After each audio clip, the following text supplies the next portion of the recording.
بسم اللہ الرحمن الرحیم۔ ناظرین، وی لاگ نمبر ہے 36، صفحہ نمبر ہے 111، نمازی کا لباس۔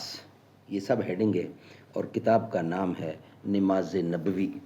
ناظرین، اس کتاب کا ٹائٹل ہے نماز نبوی، صحیح احادیث کی روشنی میں تصحیح و تخریج سے مزین جدید ایڈیشن ہے یہ، اور ترتیب ہے ڈاکٹر شفیق الرحمان، اور تحقیق و تخریج ہے ابو طاہر حافظ زبیر علی زئی۔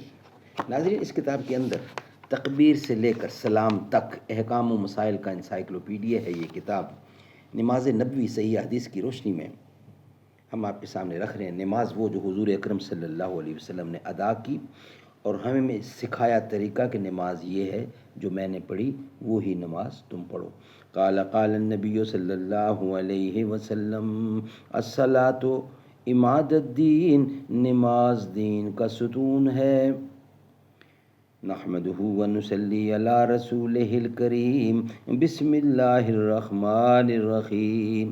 نہیں اس کھلی فضا میں کوئی گوشہ فراغت، یہ جہاں عجب جہاں ہے، نہ قفس نہ آشیانہ۔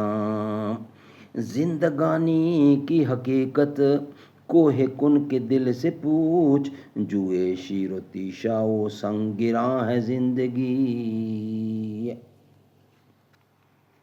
وی لاگ نمبر 36۔ رسول اللہ صلی اللہ علیہ وسلم کے ساتھ عورتیں نماز فجر ادا کرتی تھیں تو وہ اپنی چادروں میں لپٹی ہوتی تھیں۔ رسول اللہ صلی اللہ علیہ وسلم نے فرمایا، بالغہ عورت کی نماز اوڑھنی کے بغیر نہیں ہوتی۔ ایک حدیث میں ہے کہ رسول اللہ صلی اللہ علیہ وسلم نے فرمایا، کیا تمہیں معلوم نہیں کہ ران قابل ستر ہوتی ہے، یعنی اسے چھپانا چاہیے۔ رسول اللہ صلی اللہ علیہ وسلم کبھی نماز میں ننگے پاؤں کھڑے ہوتے اور کبھی آپ نے جوتا پہن رکھا ہوتا تھا۔ نبی اکرم صلی اللہ علیہ وسلم نے فرمایا، جب تم نماز ادا کرو تو اپنا جوتا پہن لو یا اسے اتار کر اپنے قدموں کے درمیان رکھو۔ ایک روایت میں ہے کہ آپ صلی اللہ علیہ وسلم نے فرمایا، یہودیوں کی مخالفت کرو، وہ جوتے اور موزے پہن کر نماز ادا نہیں کرتے۔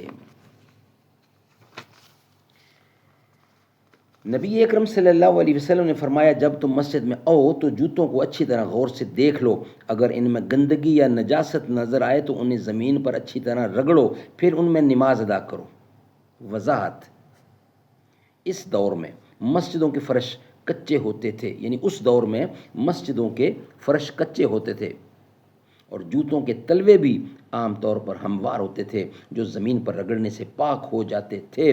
آج اکثر مسجدوں میں صفیں درمیان یعنی دریاں قالین بچھ گئے ہیں اور جوتوں کے تلووں میں بسا اوقات گندگی پھنس جاتی ہے جو زمین پر رگڑنے سے نہیں نکلتی۔ لہٰذا آج اگر کوئی شخص جوتے پہن کر نماز ادا کرنا چاہے تو اسے طہارت کا مکمل اہتمام کرنا چاہیے، ورنہ جوتے اتار کر نماز پڑھے۔ نبی اکرم صلی اللہ علیہ وسلم فرماتے ہیں، جب تم نماز ادا کرو تو اپنے جوتے دائیں یا بائیں نہ رکھو بلکہ قدموں کے درمیان رکھو، کیونکہ تمہارا بایاں دوسرے نمازی کا دایاں ہوگا۔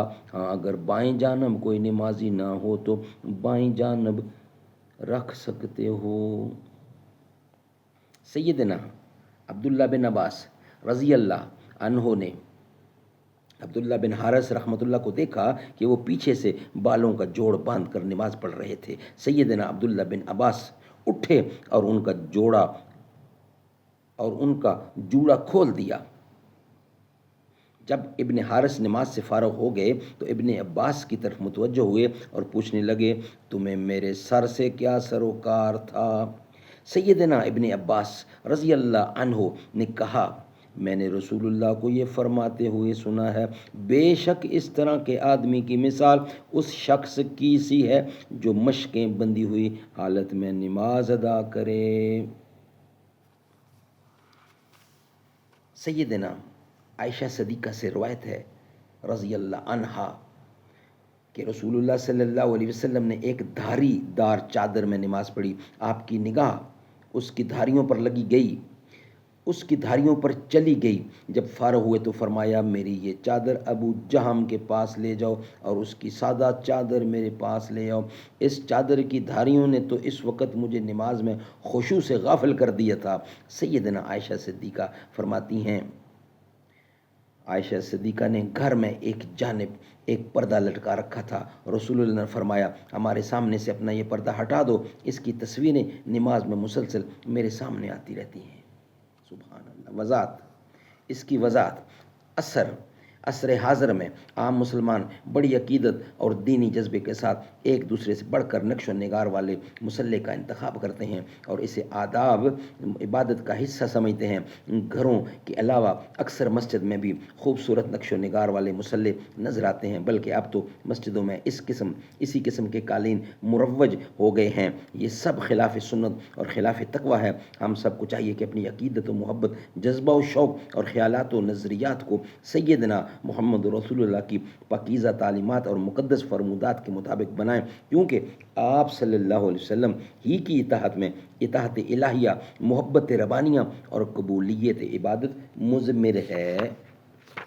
صحابہ کرام رضی اللہ عنہ رسول اللہ کے پیچھے نماز پڑھتے ہوئے گرمی کی شدت سے بچنے کی خاطر سجدے کی جگہ پر کپڑے کا کنارہ بچھا لیتے تھے۔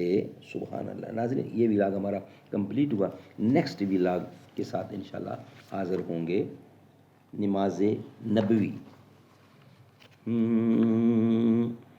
رب کی رحمت سے مایوس ہونا نہیں، دل میں ایمان کی شمع جلا کر رکھو، ورنہ کوئی اندھیرا نگل جائے گا، کہ اپنے اجداد کی سیکھ پڑھتے رہو، اپنے پرخوں کی تاریخ پڑھتے رہو، حکمرانوں کی سازش سمجھتے رہو، ظلم پڑھتے رہو، چیخ پڑھتے رہو، ملک میں تم برابر کے حقدار ہو، حکمرانوں کی سازش سمجھتے رہو، کوئی چونٹی نہیں جو کچل جائے گا،